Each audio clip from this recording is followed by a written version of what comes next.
Another interesting way to work with HDR toning is with black and white images and changing the blending mode of the HDR toning layer.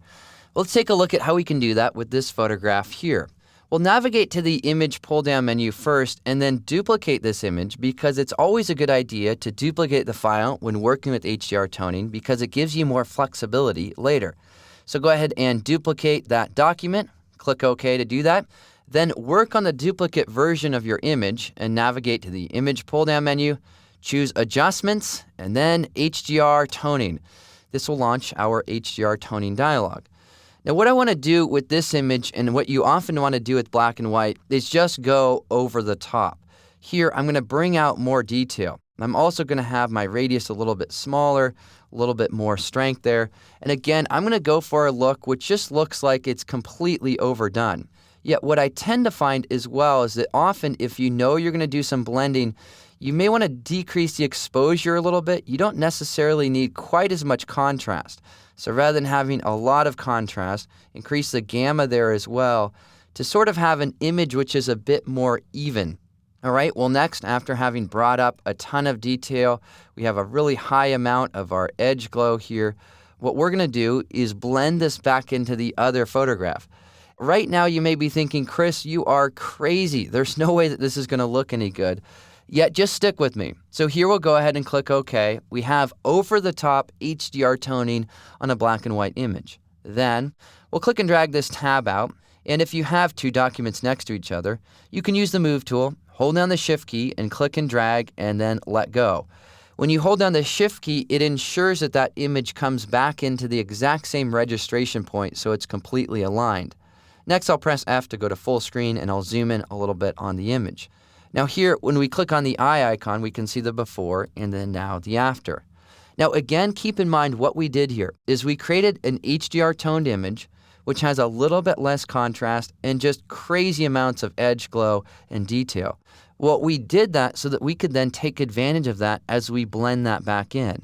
And we're going to blend this back in using one of three blending modes: overlay, soft light, or hard light. Let's start off with soft light because that's the blending mode, which is kind of the middle of the two. It will give us mid-range results. Here you can see we have the before, and now here we have the after. Let me zoom in even closer on these two guys. And again, we can see the before and then the after. It's bringing out all of these nice little details here. Has a nice sort of snap or edge to it.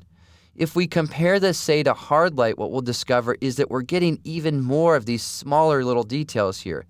Often what you'll do is you'll use these blending modes and take your opacity down and then just bring them up until you have a little bit of that extra punch.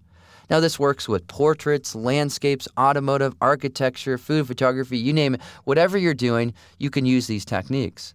All right, well let's crank the opacity back up and let's just compare these three options. Here's hard light. Lots of little details are visible. Soft light, a little bit less. And then we have overlay, which is going to give us stronger contrast. The whites are a bit whiter, the blacks are a bit blacker. Take a look at the difference between the two. And so again, it's just a little bit different intensity. And if ever you apply this effect and you realize, you know what, well, this just kind of brought the contrast of the image a little bit too far, well, you can always reduce contrast. Just click on your curves adjustment layer icon, and then in this curve, bring up the blacks and bring down the whites. And the further that you do that, here I'll exaggerate a little bit more, the more that you can remove the contrast. Notice how I'm removing contrast with this layer. Well, now that I have a layer which removes contrast, I may need to reduce the opacity of that and then just subtly remove a little bit of that contrast so I can still take advantage of all of that pop or that snap that I have here with this layer. So here's the before, and then now here's the after. All right, well, I've shown you a lot of techniques. Let me review a few. First of all, you're going to apply the HDR toned effect, bring it over into the image, use a normal blending mode. Then you want to experiment. And you want to experiment with one of three blending modes. Overlay, think of that as high contrast. Soft light, a little bit less, typically works best. Then we have hard light, which is going to bring out all of these little teeny details. Then, with whatever blending mode we've chosen, often you'll need to change your opacity. I find very rarely does it work well at 100%, so just drag this around until you like the look of your photograph. Then last but not least, if you find that it's brought in too much contrast, create a new curves adjustment by clicking on the curves adjustment layer icon, bring up the black point. That will bring in more detail into those blacks. Bring down the white point. That will remove some of the contrast.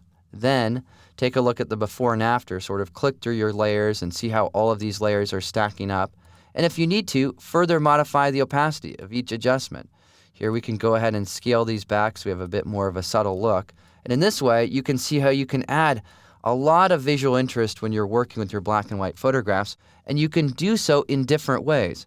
You can focus in on having a lot of small details using hard light, a little bit less of those small details with soft light, which in my opinion typically works best, although sometimes I like using those other blending modes as well. And then of course, if you want more contrast, you can use that overlay. All right, well here it is, our before and then our after. And again, more important than the before and after is we've looked at how we can use this technique in order to customize the way that we create our black and white images by taking advantage of those HDR toning controls and blending modes in order to create a unique and distinct look.